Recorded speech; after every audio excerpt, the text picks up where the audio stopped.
Hello and welcome. My name is Brian Lerner. I'm a U.S. immigration attorney, and I've been asked to do a video for the Afghanistan conference on ethnic harmony, which is pretty much another way of saying racism and bigotry and whether or not these particular items can be resolved, and essentially in the U.S. what the history is in regards to ethnic harmony. So there's been a great deal of strife in the past in the United States, and an immense amount of bigotry and hatred because of racism. If you look back at the U.S. history, there was slavery hundreds of years ago, and it was going on for a very long time. And essentially, what would happen is the U.S. would purchase slaves from ships coming from Africa and would take these people, separate the families, and sell them into slavery.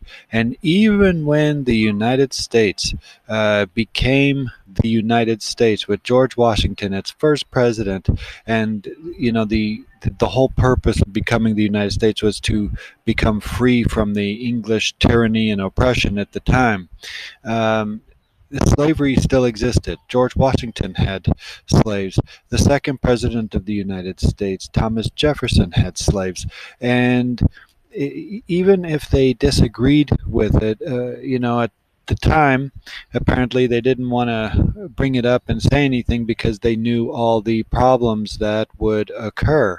And so essentially, it wasn't until President Lincoln came about, almost 100 years after the United States started, that he made the proclamation that there will not be any more slaves. And in fact, that was one of the biggest reasons, if not the reason, for the Civil War. The North, who was with President Lincoln against having slaves, and the South that wanted to continue having slaves.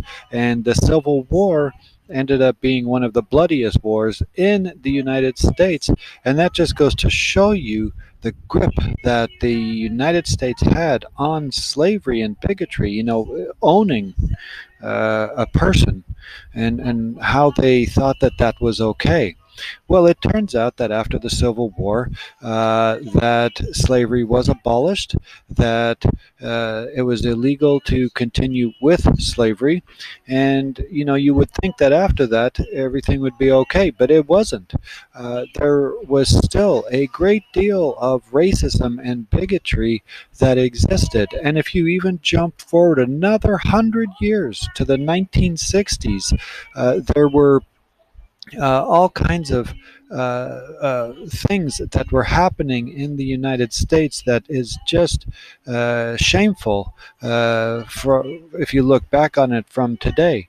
For example, there was places you would go that would say whites only bathroom or blacks only bathroom. The buses, it was a law that they had to go, the black people had to go to the back of the bus. There were restaurants that did not serve black people, that only served white people. It goes on and on. And even though slavery had ended, the racism and bigotry was abundant in the U.S. And so in the 1960s, Dr. Martin Luther King Jr., and if you ever have a chance to listen to any of his speeches, they're fantastic, he determined that he was going to do protests against the government for the racism, and they would be peaceful protests. So even though he would have, the million people march and all these people behind him, they would protest peacefully, even though attack dogs were, thrown on them, even though water cannons were thrown on them, even though they were being abused and put in prison, and all of this, and even Martin Luther King got put in prison. But ultimately, he was successful in that it ended up passing the laws, a lot of laws in the United States prohibiting discrimination in all different areas of employment and housing and so forth. And so that certainly continued the road of making it so that people could live together and that the bigotry and the racism would subside and hopefully go away. And it was doing pretty well. But as I'm sure you've heard, President Trump has done all kinds of items that have brought racism to the forefront again in the United States. And embarrassingly, I have to say, there are a lot more racists in the United States than I had thought, because now, because of political policies, they essentially feel safe coming out and exposing their racism. So, given that, you have to realize that there's always going to be racism. There's always going to be a color person who thinks he or she's better than another person, an ethnic person who thinks because they're in one tribe they're better than the person in another tribe. And when you think about it, it doesn't make any sense. Both are people. Both are just trying to get through in this world, and the color of their skin, the tribe upon which they are a part of, does not change who they are and does not make them better or worse than any other person. So it's something that we all have to think about. And what's most important is we have to always be on guard.